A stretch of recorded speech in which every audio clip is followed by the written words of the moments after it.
उरणमधील घटनेमुळे राज्य हादरलं। एका तरुणीची निघृणपणे हत्या, मृतदेहाची विटंबना, फरार आरोपीचा शोध सुरू।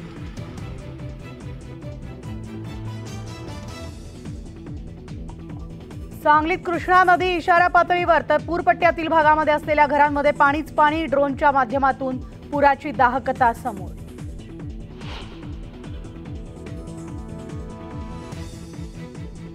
पंचगंगा पाणलोट क्षेत्रात धुवाधार पाऊस, 12 तासात पंचगंगेची पाणी पातळीत वाढ, पातळी 47 फूट 2 इंचांवर।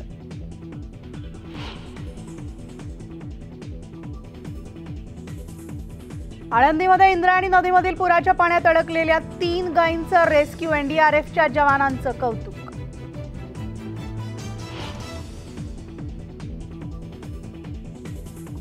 बोईसर जवळ मालगाडीचे 4 डबे घसरले, रेल्वे कर्मचारी आणि प्रशासन घटनास्थळी, सुदैवानं जीवितहानी नाही।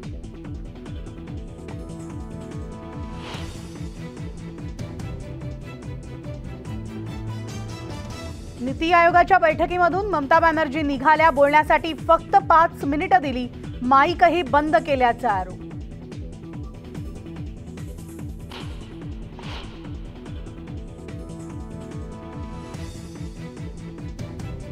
फडणवीस पावसाळ्यात उगवणारी छत्री, विरोधकांना संपवण्याचा प्रयत्न सुरू, संजय राऊतांचा खोचक टोला।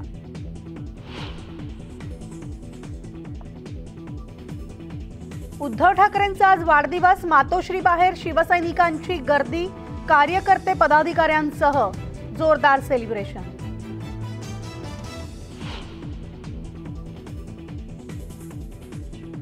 29 जुलैपर्यंत बंदी, तरीही पर्यटकांची गर्दी, मावळमध्ये पर्यटकांकडून शासन नियम धाब्यावर।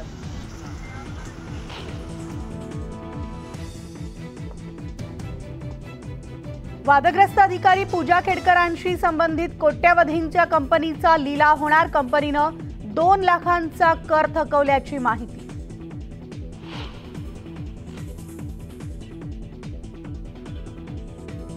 आणि बेलापूरमध्ये इमारत कोसळून दुर्घटना, अजूनही 2 जण ढिगाऱ्याखालीच, मुख्यमंत्री उपमुख्यमंत्र्यांकडून संबंधितांवर कठोर कारवाईचे आदेश।